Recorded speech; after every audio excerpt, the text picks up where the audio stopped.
Hello everyone, मैं हूं सोहेल। उम्मीद करता हूं सब लोग ठीक होंगे। स्वागत करता हूं एक बार फिर से एक नए वीडियो में। तो जी, बहुत बड़ी खबर है बाबर आजम के फैंस के लिए। और क्यों ना हो यार, बाबर आजम को T20 टीम से बाहर निकाला गया था पाकिस्तान क्रिकेट बोर्ड की तरफ से, सिलेक्टर्स की तरफ से। और जो नए कोच हैं माइक हेसन, उन्होंने भी कहा था कि हमें जो है वो मॉडर्न डे क्रिकेट खेलने वाले जो प्लेयर्स हैं वो अभी उन पे ध्यान दे रहे हैं। बट बाबर आजम को अभी प्लान्स से बाहर नहीं किया है। बट T20 वर्ल्ड कप जो जो 2026 वाला है उसमें बाबर आजम नहीं है, यानी T20 से वो बाहर हो गए थे। 2024 में आई थिंक ये लास्ट T20 खेले हैं जो साउथ अफ्रीका में 3 T20 हुए हैं, वहां पे खेले हैं बाबर आजम। उसके बाद कोई भी T20 मैच नहीं हुआ। वो आप बांग्लादेश वाली सीरीज देख लें, न्यूजीलैंड वाली सीरीज देख लें, किसी में भी नहीं थे। बाबर आजम भी नहीं थे और रिजवान भी नहीं थे। और अब बड़ी खबर निकल के आ रही है BBL से। यार, BBL की जो एक फ्रेंचाइज है सिडनी सिक्सर्स, उन्होंने बाबर आजम को प्री साइन कर लिया है। ये पता कैसे चला है यार? वैसे तो खबरें ये आ रही थी कि पाकिस्तान के कुछ प्लेयर्स हैं इंक्लूडिंग मोहम्मद रिजवान, शहीनशाह अफरीदी, हैरिस रऊफ, ये 3-4 प्लेयर्स हैं जिनको पाकिस्तान ने NOC ग्रांट की है कि BBL में जाके खेल सकते हैं। बट आज एक पोस्ट देखा इंस्टाग्राम पे, सोशल मीडिया पे एक पोस्ट लगाया था सिडनी सिक्सर्स, जो BBL की एक बहुत बड़ी फ्रेंचाइज है। पिछले साल आई थिंक टॉप 2 में इन्होंने खत्म किया था। आई थिंक जीता नहीं था इन्होंने, आई थिंक फाइनल खेले थे, मेरा ख्याल है जहां तक मैं सही हूँ। तो वहाँ पे जो है वो उन फ्रेंचाइज ने सोशल मीडिया पे एक पोस्ट लगाया। पोस्ट था उनकी टी शर्ट का, नीचे डेट लिखी हुई है 13/6/2025। उसके बाद शाम को टाइम लिखा हुआ है 7 बजे, यानी 13 जून को, यानी आज शाम 13 जून, आज 13 जून है, आज शाम को 7 बजे वो अनाउंस करेंगे कि बाबर आजम को उन्होंने प्री साइन कर लिया है। अभी आइडिया क्या लगाया जा रहा है, पता कैसे चला है कि ये बाबर आजम भी होने वाले हैं? क्योंकि जो पिक्चर लगाई है उसके पीछे जो बैकग्राउंड है, जो कमेंट्री चल रही है, उसमें रमीज राजा बोल रहे हैं और उनकी एक फीमेल कमेंटेटर हैं वो बोल रही हैं। तो एक्चुअली वो जो कमेंट्री है ना, वो एक मैच के दौरान जब बाबर आजम ने आई थिंक कोई मैच जितवाया था, तो वो उस दौरान की, उस टाइम की वो कमेंट्री है। तो इस तरह से जो है वो आइडिया लगाया गया और कहीं ना कहीं आइडिया ये सही भी है। और ये जो आई थिंक ये एक बहुत बड़ा टर्न होने वाला है, बहुत बड़ा ये टाइम होने वाला है बाबर आजम के लिए अपनी T20 गेम को बदलने का। और अपने जो PCB है, चीफ सेलेक्टर्स हैं, उनके सामने अपने आप को रखने का कि मैं क्या हूँ, मैं क्या कर सकता हूँ T20 में। अभी हमने पिछले दिनों जब ट्रेनिंग कैंप लगा था पाकिस्तान क्रिकेट टीम का, माइक हेसन ने जो है वो बाबर आजम को बड़े शॉट्स खेलने की वो ना थोड़ी ट्रेनिंग दे रहे थे कि पावर हिटिंग कैसे करनी है। तो वो उनको में भी कुछ प्लान्स दिए होंगे उनको कि भाई आप जो है पहले लीग्स में कहीं ना कहीं जाएं। इससे पहले कभी बाबर आजम को जो है वो कभी बुलाया नहीं गया BBL में। हालांकि कुछ लीग्स वो खेल चुके हैं। Rangpur riders Bangladesh premier league है, वहाँ पे वो खेल चुके हैं। श्रीलंका में कोलंबो स्ट्राइकल कोलंबो के नाम से एक टीम है, यार कौन सी है, मैंने अभी डेटा निकाला भी था, अभी देख लेते हैं दोबारा से। कोलंबो स्ट्राइकर्स की तरफ से ये खेले थे। उसके बाद अपना गुयाना अमेजोन वॉरियर्स CPL भी खेल चुके हैं।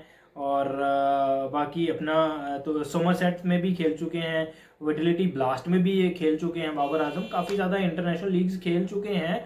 बट थोड़ा सा अगर मैं देखूँ ना, स्ट्राइक रेट के हिसाब से जो सबसे ज़्यादा इनको सूट करी है कोई भी लीग, वो विटलिटी ब्लास्ट रही है। वहाँ पे उन्होंने थोड़ी अच्छे स्ट्राइक रेट के साथ, 150 के स्ट्राइक रेट के साथ, वहाँ पे 43 की आई थिंक एवरेज के साथ इन्होंने, बाबर आजम ने रन्स बनाए थे। तो अब जो है सिडनी सिक्सर्स ने इनको प्री साइन किया है। आप प्री साइन ही मान के चलें कि ऑलरेडी पोस्ट भी लग चुकी है। आज शाम को वो खबर भी आ जाएगी, वो ऑफिशियल अनाउंसमेंट भी कर देंगे।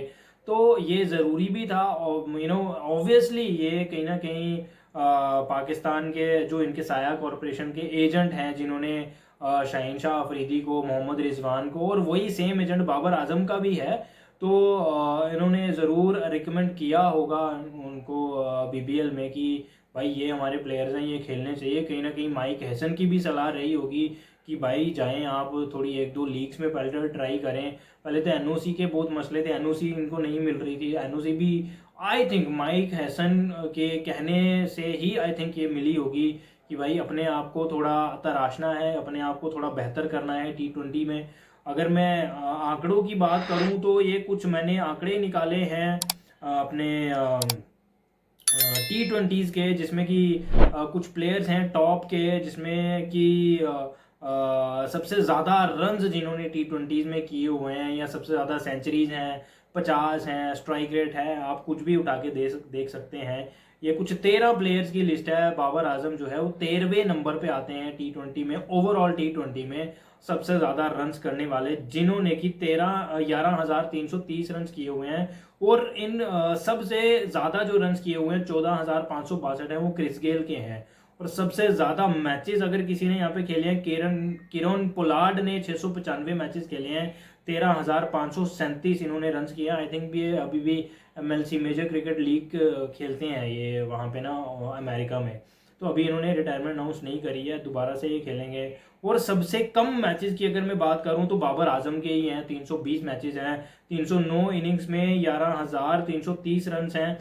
स्ट्राइक रेट ज़रूर सबसे कम तो नहीं मैं बोल सकता, सबसे कम शोएब मलिक का 127, बाबर आजम का 129 है। और सबसे ज़्यादा जो सेंचुरीज अगर T20 में करी हुई हैं तो वो क्रिस गेल ने करी हुई हैं 22 सेंचुरीज। उसके बाद बाबर आजम का नंबर आता है जिन्होंने 11 सेंचुरीज करी हुई हैं। विराट कोहली ने 9 सेंचुरीज करी हुई हैं, एलेक्स हेल्स ने 7 सेंचुरीज करी हुई हैं, David Warner 8 centuries, Jos Buttler 8 centuries, Rohit Sharma 8 centuries, James Vince 7 centuries, Aaron Finch 8 centuries, Faf du Plessis 6 centuries, David Miller 4 centuries. अगर किसी ने कोई सेंचुरी नहीं करी हुई तो वो है शोएब मलिक, जिन्होंने T20 में कोई सेंचुरी नहीं करी हुई। उन्होंने 557 मैचेस खेले हुए हैं और उनके 50 हैं 83। तो सबसे ज़्यादा 50 अगर T20 में किए हुए हैं तो विराट कोहली हैं 105 के साथ, और दूसरे नंबर पे यहाँ पे मुझे दिखाई देते हैं अगर कोई, तो सबसे ज़्यादा 50 डेविड वार्नर के हैं, उसके बाद विराट कोहली के हैं, उसके बाद जो तीसरे नंबर पे आते हैं तो बाबर आजम है। तो हमेशा इल्ज़ाम लगता है बाबर आजम के पे कि स्ट्राइक रेट का मसला है, ये मसला है, वो मसला है। तो बाबर आजम अपने लिए ज़्यादा खेलते हैं, अपने आप को प्रेफरेंस ज़्यादा देते हैं ओवर द टीम। टीम हार रही होती है, बाबर आजम के रन्स बन रहे होते हैं, तो ये बहुत अच्छा टाइम है जो बाबर आजम को ये लीग मिली है अपने आप को साबित करने का। 10 मैचेस कम से कम वहाँ पे मिलेंगे, कम से कम। अगर प्ले ऑफ और फाइनल नहीं खेलते हैं, अगर प्ले ऑफ और फाइनल भी खेलते हैं तो फिर 12 या 13 मैचेस हो सकते हैं। तो बाबर आजम के लिए ये बहुत बड़ा मौका है यार अपने आप को साबित करने का। स्ट्राइक रेट 129 का ऑलरेडी है इनका, और बाकी अगर मैं देखूँ 135, 136, 133, 127, ये इतना कोई ज़्यादा फर्क नहीं है यार। जो बाकी के T20 प्लेयर हैं लाइक डेविड मिलर हैं, फैफ डू प्लेसी हैं, विराट कोहली हैं 135 के स्ट्राइक रेट के साथ, कोई उतना ज़्यादा कोई फ़र्क नहीं है।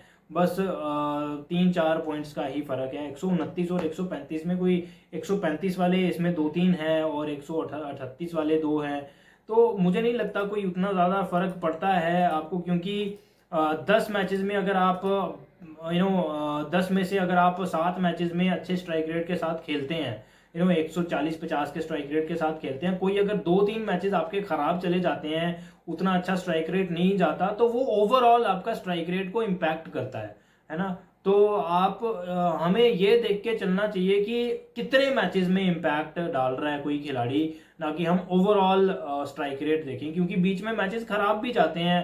रोज तो है नहीं ना कोई जिसने 500 मैचेस खेले हुए हैं, हर 500 के 500 मैचेस में जो है 150 प्लस के स्ट्राइक रेट के साथ खेल रहा है, तो ये चीज़ भी जो है वो देखनी पड़ती है। तो इम्पैक्ट कितना डल रहा है, वो इम्पैक्ट कितना डाल रहा है वो खिलाड़ी मैच के अंदर अपने रन्स के साथ।